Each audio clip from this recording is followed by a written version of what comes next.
우리 옆 사람과 인사 나누면서 함께 말씀의 떡을 또한 떼기를 소망합니다. 축복합니다. 사랑합니다. 함께 인사 나누겠습니다. 베드로 전서, 베드로 후서의 이야기들로 함께 말씀을 지금까지 계속 나누어 왔고요. 그 비슷한 동시대에 요한계시록이 기록이 되어졌습니다. 그래서 오늘부터 지금 제가 대략 생각하고 준비한 건 16편의 설교입니다만은 진행해 가면서 어찌 될지 모르겠습니다. 16번의 시간을 통해서 이 요한계시록의 말씀들을 또한 함께 나눠보도록 하겠습니다. 요한계시록이라고 하는 것 자체가 사실은 성도님들 사이에서 잘 읽혀지지 않고 또한 설교를 통해서도 잘 나누어지지 않는 부분이 있습니다. 하지만 오늘의 1장 3절의 말씀을 함께 보도록 하겠습니다. 요한계시록 1장 3절입니다. 함께 읽겠습니다. 시작.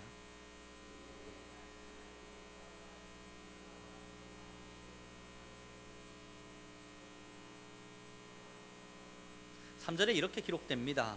이 예언의 말씀을 읽는 자와 듣는 자와 그 가운데 기록한 것을 지키는 자는 복이 있나니 때가 가까이 옴이니라. 요한계시록이 성경에 기록되어지곤 사실은 요한계시록이 성도님들에게 읽혀지지 말아야 될 비서는 아닌 겁니다. 오늘의 3절에 기록되고 있죠. 읽는 자 그리고 듣는 자 그 가운데 기록한 것, 이 요한계시록에 기록되어 있는 것들을 지키는 자는 복이 있다. 결국 이 본문의 말씀도, 우리가 소홀히 대하고 있는 이 요한계시록의 본문의 말씀도 사실은 읽어서 들어서 깨달아서 지키고 행해야 될 말씀인 것입니다. 그리고 이것을 지켜 행할 때 우리에게 복이 있음을 설명하고 있죠. 어쩌면 참 어렵게 설명되어질 수 있는 부분이 없지 않아 있지만 그럼에도 최대한 쉽게, 그리고 우리가 함께 은혜를 나눌 수 있는 설교의 현장으로 이 요한계시록을 나눠보도록 하겠습니다. 오늘 우리가 함께 나눈 2장 1절의 말씀 다시 한번 읽어보도록 하겠습니다. 함께 읽도록 하죠. 시작.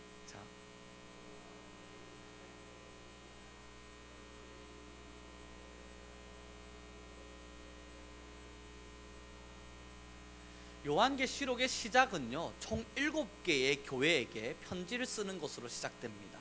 그 7개의 교회 이름들을 다 외우기는 어렵습니다. 그 중에 3개의 부류로 나누어 보면요, 첫 번째, 온전히 칭찬만 들은 교회가 있습니다. 두 번째, 칭찬과 욕을, 칭찬과 비난을 함께 공존했던 교회가 있습니다. 세 번째, 비난만 들은 교회가 있어요. 그렇게 7교회가 나타나는데 요한계시록을 가르치고 또한 설교하는 우리 모두는 이야기합니다. 이 7교회는 사실상 지금 현재 존재하는 모든 교회를 포함합니다. 그러므로요, 이제 2장으로부터 시작해서 요한계시록 초반에 나누게 될 교회의 모습들은 이제 우리 성민교회가, 그리고 우리 성도님들이 꿈꾸시는 교회가 어떠해야 되는지에 대한 지표가 되기도 하고 정답이 되기도 합니다. 어떤 부분 때문에 교회가 하나님께 비난을 받았는가 돌이켜가면서 우리 교회는 그러지 말아야겠다 각오할 수 있고, 어떤 부분에서 하나님께 칭찬 들었는가를 살펴가면서 야, 이게 하나님께 칭찬 듣는 방법이라면 우리도 그렇게 해야겠다 결심할 수 있게 될 겁니다. 오늘 우리가 처음 읽은 이 본문은 에베소 교회입니다. 에베소 교회는요, 칭찬과 비난을 함께 들은 교회입니다. 칭찬을 왜 들었냐면 오늘의 본문 2절의 말씀입니다. 함께 읽겠습니다. 시작.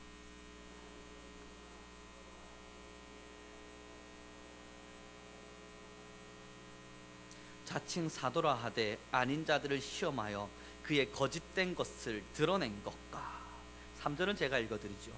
또 내가 참고 내 이름을 위하여 견디고 게으르지 아니한 것을 알았다.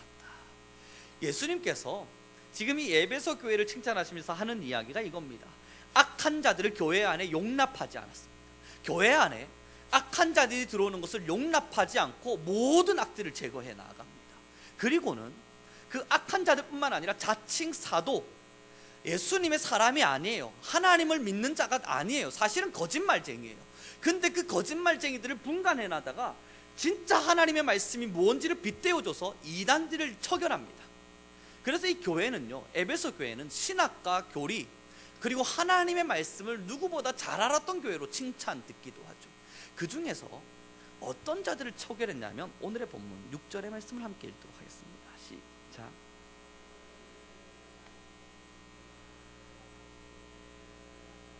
나도 이것을 미워하노라. 니골라당을 처결했습니다. 교회 안에 니골라당이라고 하는 자들이 모여들어서 교회를 더럽게 하는 것을 막았습니다. 이 니골라당이 누구냐면요, 혼합주의입니다. 니골라당에 대한 이런 이야기들이 있으면서 여러분 우리 성도님들 모두 잘 아시겠습니다만 7 집사님들을 뽑을 때 니골라라고 하는 분이 계시죠. 그분에 의해서 만들어졌다, 그분에 의해서 당이 창설됐다, 뭐 이런 이야기가 있는데 사실은 뭐 그것에 대한 확신된 바는 없습니다. 그건 잘못된 해석이라고 봐지고요. 니골라 당이라고 하는 자들이 누구였냐면 그때 당시에 로마와 혹은 이스라엘 외의 유대 민족들이 교회를 막 비판하고 질타하고 무너뜨리려 그럴 때 신앙을 지키기 위해서 막 발부둥치고 목숨을 거는 사람들이 있었어요. 근데 그 와중에도 야, 이렇게 한다고 해서 하나님이 우리를 알아주는 거 아니잖아. 우리가 진짜로 가지고 있는 사명은 세상 가운데 복음을 전하는 거잖아. 이렇게 죽어버리면, 이렇게 우리가 목숨을 다해버리면 누가 복음을 전하냐. 그런 이야기들을 하면서 세상과 타협하기를 원했던 사람들, 세상의 문화를 교회 안에 그대로 받아들이죠. 세상의 문화의 잘잘못을 따지지 아니하고 교회 안에 모든 세상 문화를 들고 들어와서 교회 문화인지 세상 문화인지 분간할 수 없도록 만들어 놓은 사람들, 그들이 바로 니골라당이었습니다. 이 니골라당이 지금만 막 만연히 펼쳐져 있는 게 아니고요, 초대교회 당시에도 세상 문화가 좋다, 세상 문화도 교회가 흡수해야 된다, 교회가 그렇게 고집을 피워서는 안 된다, 하나님의 말씀 외에도 우리가 세상 안에서 받아들여야 할, 또한 세상을 허용해야 될 것들이 너무나 많이 있다는 이야기들을 통해서 교회를 복잡하고 어렵게 만들었습니다. 그때 많은 성도들이 넘어졌습니다. 많은 교회가 쓰러져 갈 때 이 에베소 교회가요, 하나님의 말씀으로 이것은 잘못입니다, 이것은 다른 것입니다, 이것은 하나님의 말씀을 수용하고 있는 것 같아 보이지만 사실은 하나님을 배신한 행위입니다, 정확하게 가르쳤고 정확하게 설명해서 악을 행하는 자들을 처결했습니다. 그렇게 하나님의 말씀에 등대가 되어진 교회, 이 교회가 바로 에베소 교회입니다. 얼마나 아름다워요. 하나님의 말씀에 등대가 되어서 말씀이 혼탁해지고 있었습니다. 말씀이 더럽혀지고 있었습니다. 하나님의 말씀에 온유함이 사라지고 하나님의 말씀에 정결함이 지저분해질 때 혼전하고 순결한 주의 말씀을 끄집어 올려서 많은 사람들에게 진짜 주의 말씀이 뭔지를 가르친 교회가 바로 이 에베소 교회인 겁니다. 사랑하는 우리 성도님들, 7 교회 중 에베소 교회가 이러한 칭찬을 들었다면 이제 우리 성문교회가 가지고 있는 숙제는 무엇이겠습니까? 지금의 시대를 보시죠. 지금이라고 해서 니골라 당이 없냐는 말입니다. 너무너무 많이 있습니다. 지금의 이 세상이 어쩌면 훨씬 더 많이 혼합되어져 있습니다. 이 강대상 안에서 하나님의 말씀을 전파하고 설교하는 이러한 공간 안에서 욕이 난무하기도 하고요, 음란한 이야기들이 난무하기도 하고, 때로는 그저 사람들을 즐겁게 하고 웃기는 이야기들로 난무하기도 합니다. 때로는 주의 말씀에 거룩함이 선포되어야 될 이 강단 안에서 세상의 가요를 불러가며 즐거워하고 노래하는 자들이 있습니다. 그리고 그것을 보면서 교회가 세상을 허용한 거라 이야기합니다. 그것이 과연 맞는 거냐고요. 그것이 과연 하나님 보시기에 진짜 진실이 되겠냐고요. 하나님의 말씀의 성결함, 하나님의 말씀의 정결함, 하나님의 말씀의 순수함, 그 모든 것들은 사라진 채 자신들의 마음의 즐거움과 기쁨과 향락을 위해서 주의 말씀을 바꿔놓은 것들, 그것을 보고 어찌 옳다 말할 수 있겠습니까? 우리 성민교회가 정말 이 시대 가운데 하나님의 칭찬 듣는 교회가 되기 원하신다면 이 에베소 교회와 같이 그들의 잘잘못을 분간하고 그들의 잘잘못을 이야기하고 하나님의 말씀대로 서지 못한 것들을 비판할 수 있는 진실함이 있어야만 합니다. 그러려면요, 그들과 성경으로, 그들과 하나님의 말씀으로 나누어서 그들을 설득할 수 있어야 합니다. 왜 세상 문화가 교회 안에 들어온 것이 잘못입니까? 여기에 어떠한 답도 하지 못하는 사람들이 어떻게 하나님의 말씀의 숭고함을 지켜내겠습니까? 하나님의 말씀이 얼마나 숭고하고 하나님의 말씀이 얼마나 거룩한 것입니까? 이에 대해서 우리도 지금 의심을 하고 있는데, 우리도 그에 대한 정답을 가지고 있지 못한데 니골라 당의 그러한 수많은 유혹 앞에 어떻게 우리가 굳건히 설 수 있겠습니까? 그래서 이 에베소 교회는요, 신학과 교리와 성경의 탁월한 교회라 칭찬이 들었던 겁니다. 그리고 그들은 이단을 처벌합니다.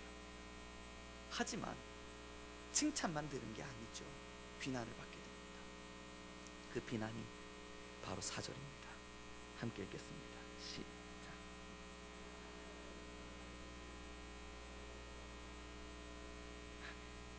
그러나 너를 책망할 것이 있나니 너의 처음 사랑을 버렸느니라. 그래서 5절에 이렇게 기록합니다. 그러므로 어디서 떨어졌는지를 생각하고 회개하여 처음 행위를 가지라. 만일 그리하지 아니하고 회개하지 아니하면, 여기서부터 너무 무서워요. 회개하지 아니하면 내가 내게 가서 내 촛대를 그 자리에서 옮기리라. 촛대는 하나님의 영이 임하는 그것을 상징합니다. 이것을 옮기겠다는 건 교회로서의 모든 것들을 다 파괴하시겠다는 거예요. 교회로서의 위치, 교회로서의 자질을 하나님께서 업신여기겠다는 겁니다. 아니, 하나님의 말씀을 가지고 사람들을 가르쳤고 하나님의 말씀으로 이단들을 처결했는데 하나님이 이들을 교회로 인정하지 않겠다는 겁니다. 왜냐하면 사랑을 버렸거든요. 이게 무슨 이야기냐면, 하나님의 말씀 앞에서 잘못된 사람들을 만났어요. 비판을 하기 시작해요. 처결하기 시작해요. 잘라내기 시작해요. 그러다 보니까 그들을 사랑하는 마음을 잃어버렸어요. 이게 무서운 거예요. 사랑하는 우리 성도 여러분, 이러한 경우라면 우리 모두 다 한 번쯤은 경험해 보지 않았겠습니까? 사실은 사랑의 마음으로 누군가를 가르쳐 보려고 다가갑니다. 예전에 제가 아이들을 키울 때도 그러했습니다. 처음 아이에게 뭔가를 설명해주고 가르칠 때는 정말 사랑이었어요. 너무너무 사랑해서 어떻게든 잘 가르쳐 보려고 하다 보니까 말을 안 들어요. 그러니까 화가 내게 되고 또 화를 내게 되고 또 화를 내다 보니까 이 화가 악이 돼가지고요, 이 화가 분이 돼가지고 사랑의 마음이 사라져버려요. 그래서 이 아이를 향해서 질타하고 혼을 내고 있는 게 사랑이 아니라 제 마음 안에 있는 분노인 겁니다. 내가 너한테 이렇게까지 하는데 어떻게 너는 그러니? 사랑이 아니라 분노. 스스로 옳다, 스스로 거룩하다, 스스로 잘났다 생각하는 마음으로 사랑하지 못한 채 그저 비판하고 잣대질을 재고 있는 마음이었던 겁니다. 지금 예수님께서 비난하고 계신 게 에베소가 욕먹고 비난받고 있는 게 바로 그것입니다. 이단을 처결하는 게 얼마나 사랑스럽고 얼마나 아름다운 일입니까? 그러나 그들이 하나님의 말씀을 가지고 하나님의 말씀을 지키지 않고 이상한 복음을 가지고 있는 자들을 가르치되 처음에는 사랑이었답니다. 처음엔 사랑으로 그들에게 다가가서, 여러분, 이건 주의 말씀이 아닙니다. 이렇게 하셔서는 주의 말씀대로 사는 것이 아닙니다. 가르치고 설명했답니다. 근데 나중에는요, 그들을 잘라내기 바빴습니다. 그들을 도려내고 사랑이 아니라 그저 그들을 비난하기에 바빴던 겁니다. 그러니 이야기합니다. 어디서부터 떨어졌는지를 생각해라. 도대체 언제부터 어디서부터 너가 사랑을 잃어버렸는지를 생각해라. 그래서 처음 행위를 가지라. 처음에 사랑의 마음으로 그렇게 하나님의 말씀을 가지고 이단들에게 다가가고 주의 말씀을 잘못 가지고 있는 자들에게 다가갔던 그 마음을 기억하라. 그렇게 사랑을 회복하지 아니하면 내가 촛대를 옮겨버려요. 너무 무서운 말씀입니다. 이 에베소 교회에게 말씀이 없었냐 물으신다면요, 아니요, 말씀이 있었습니다. 이 에베소 교회가 성경 공부를 가르치지 않았냐고 물으신다면 아니요, 성경 공부가 있었습니다. 성경 공부 속에서 많은 성도들이 바른 말씀이 뭔지, 바른 신학이 뭔지, 진짜 하나님의 말씀이 뭔지를 배웠습니다. 그런데 하나님 말씀하시길 촛대를 옮기겠다는 겁니다. 그들에게 말씀이 있는데 말이에요. 그들에겐 바른 하나님에 대한 말씀이 있는데 촛대를 옮기시겠다는 거예요. 사랑을 버렸기 때문에, 영혼을 불쌍히 여기는 마음을 버렸기 때문에, 하나님의 말씀대로 살지 않는 영혼을 보며 사랑하는 마음으로 울어주는 그 마음을 버렸기 때문에 교회로서의 촛대를 옮기시겠다는 거예요. 이 에베소 교회와 앞으로 우리가 설명 함께 나누게 될 7교회는 지금도 소아시아 지역, 터키 지역을 통해서 여전히 그 흔적들이 남겨져 있습니다. 정확하게 말하면 흔적이 없습니다. 여기에 에베소 교회가 있었을 거야, 아마 여기에 지금 이 서머나 교회가 있었을 거야, 추측할 뿐 흔적도 없이 다 사라졌습니다. 촛대가 옮겨진 겁니다. 사랑하는 우리 성도님, 교회가 이 땅에 서서 해야 할 일이 무엇일까? 하나님의 말씀을 가르치는 일입니다. 교회가 이 땅에 서서 등대가 되어 정말 하나님의 말씀의 숭고함을, 정말 하나님의 말씀의 이 위대함을 세상 사람들에게 알리고, 또한 교회는 교회로서 하나님의 말씀의 빛을 발하는 것, 이것이 진실한 우리의 사명입니다.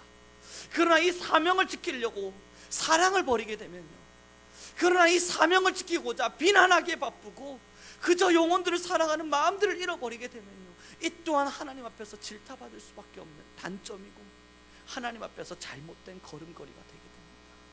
오늘 이 에베소의 말씀을 다시 한번 보도록 하죠. 3절 말씀 함께 읽겠습니다. 시작.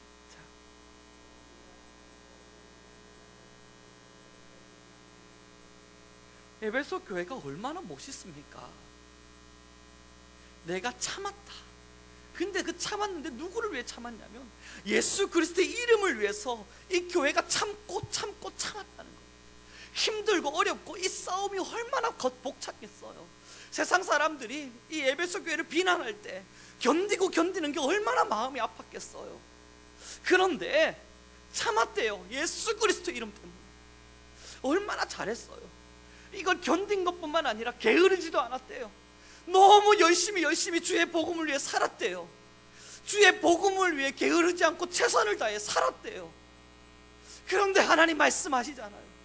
사랑을 버린다면, 아무리 그러한 행위가 있다 하더라도 사랑을 버린다면 내가 촛대를 옮기리라. 이제 우리 교회가, 우리 성민교회가, 그리고 우리 성도님들이 함께 꿈꾸시는 교회, 말씀이 굳건히 서야만 합니다.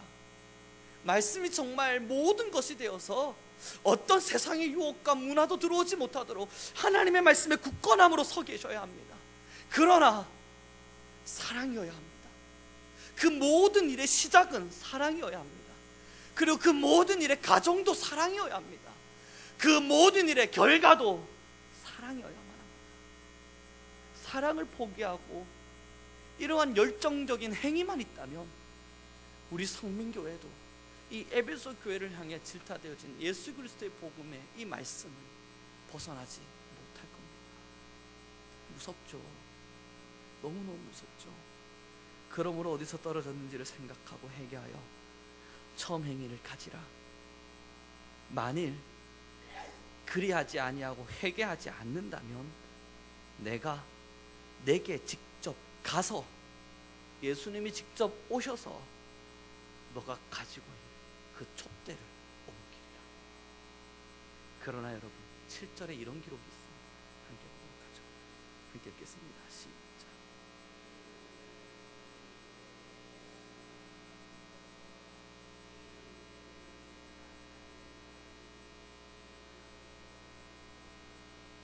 아멘. 그러나 예수 그리스도의 복음의 메시지, 요한계시록의 말씀을 듣고 돌이켜 회개하고 그 말씀을 가지고 사랑으로 다가간다면, 그러면 7절이 이야기하는 거예요. 교회들에게 하시는 말씀을 들을지어다. 이기는 자, 그렇게 말씀을 행하는 자에게는 내가 하나님의 낙원에 있는 생명나무의 열매를 주어 먹게 하리라. 영원히 하나님의 나라에서 그 생명을 취하고 주님의 낙원에 있는 축복을 주시겠다는 겁니다. 사랑하는 우리 성도님, 이제 우리는 얼마나 내가 주의 말씀을 가지고 많은 사람을 가르쳤느냐, 그것보다 내 안에 사랑이 있느냐, 내가 주의 말씀을 가지고 얼마나 굳건히 말씀에 서서 잘못된 사람들을 비난하고 가르치고 설명을 했느냐, 그래서 얼마나 내가 잘 가르치는 사람이었느냐, 그것보다 정말 내 마음에 그들을 향한 사랑이 있는가, 그것을 돌이켜야 합니다. 이제 우리는 사랑의 공동체를 합니다. 이 사랑의 공동체라는 것은 아무 의미 없는, 아무런 기준도 잣대도 없는 사랑이 아니라 주의 말씀을 가진 자들의 사랑입니다. 에베소 교회의 실수는 주의 말씀을 가졌지만 사랑을 포기한 겁니다. 하지만 우리 성민교회는 이런 실수를 범하지 않길 바랍니다. 주의 말씀을 가졌다면 사랑도 함께 가질 수 있길 바랍니다. 이 요한계시록의 이야기는 사실 마지막 때를 향한 묵시록이라 하여 예언입니다. 이 예언의 이야기들을 읽어보면 이제는 7 나팔이 불리어지게 될 것이고 7 인이 떼어지게 될 것이며 7 대접이 부어지는 현상들이 나타날 겁니다. 그때마다 이 세상과 그리고 이 사람들이 살아가는 현상 속에 어떠한 일들이 일어나고, 그것들을 볼 때마다, 그러한 현상이 일어나는 것들을 보게 될 때마다 교회들이여 돌아오라, 돌아오라 외치시는 주의 음성을 듣게 될 겁니다. 그러나 지금 우리가 함께 나눈 이 본문은요, 그러한 심판, 세상을 향한 심판이 있기 전에 하나님이 주시는 경고의 메시지입니다. 교회를 향한, 세상을 어떻게 심판할지에 대한 이야기가 있기 전에, 그러한 일들이 일어나기 전에 교회에게 먼저 이야기를 들려주는 겁니다. 교회들이요, 이제 다시 기 있는 자가 되지요. 기 있는 자는 들지요. 그렇게 돌이키는 자 생명나무의 열매를 먹게 될 것입니다. 요한계시록의 말씀을 이제 16편의 설교를 준비해 가면서 이걸 어렵지 않게 정말 어떻게 하면 우리 성도님들 모두가 이 말씀이 뭘 의미하는지를 함께 나눌 수 있을까 많은 고민과 기도 속에 있습니다. 그리고 오늘 우리는 첫 번째 시간을 살폈습니다. 에베소 교회를 떠올리고 우리 성민교회를 떠올려 주시길 바랍니다. 에베소 교회가 주의 말씀에 발음은 있었지만, 주의 말씀에 철두철미함이 있었고, 말씀으로 온전히 서 있었다 말할 수 있었지만, 그러나 사랑을 버리자 그 말씀도 소용이 없습니다. 사랑하는 우리 성도 여러분, 이제 우리는 우리 스스로를 돌아보며 마음에 사랑을 품어야 합니다. 혹여나 우리 성도님들의 마음에 누군가를 향한 비난이 있고, 저 사람은 어떻게 저렇게 신앙생활을 할 수 있지? 하는 비판이 있고, 야, 몇십 년 동안 신앙생활 했다는데 저것밖에 안 돼 라고 하는 평가의 마음이 있다면, 이제 다시 사랑을 회복하십시오. 사랑의 마음으로 그들을 위해 기도해 주십시오. 사랑의 마음으로 그들을 품어주시고, 사랑의 마음으로 우리 성도님들이 알고 있는 말씀을 가르쳐 주십니다. 지금 여기 2장에 나타나고 있는 니골라 당은요, 2당과는 다릅니다. 교회 안에 있지만 교회 안에서 세상의 문화를 함께 수용하는, 다시 말해서 교회의 예수 그리스도에 대한 사랑과 세상에 대한 사랑을 반쯤 걸치고는 세상 것도 좋다 하고 교회에다 들고 들어오고, 세상의 모든 문화 이것들 다 우리 받아도 괜찮아요 하면서 말씀의 기둥을 무너뜨리는 자들입니다. 우리는 그걸 보고 판단할 수 있지 않습니까? 뭐가 하나님의 말씀의 진리인지 우리는 이제 그걸 충분히 깨닫고 나눌 수 있는 사람들이 되었죠. 오랜 시간의 신앙 공부와 성경 공부와 또한 말씀의 나눔을 통해서 이제 하나님의 말씀 앞에서 뭐가 우리가 주의 말씀의 기초이고 우리가 지켜야 할 것이며 뭐가 잘못돼 가고 있는 건지, 이러한 것들을 우리 충분히 알고 있지 않습니까? 그러면 이제 우리가 해야 할 일은 그들을 처결하는 일입니다. 그러나 싸우는 일이 아니에요. 사랑의 마음으로 그들에게 다가가요. 우리 성민교회가, 저는 그래서 이 시대의 등대가 되기를 간절히 소망합니다. 그래서 에베소 교회처럼 비판받지 말고 에베소 교회의 단점을 잘 알아서 예수 그리스도 오시는 그날 참 귀하게 칭찬받는 그러한 교회로 함께 할 수 있기를 소망합니다.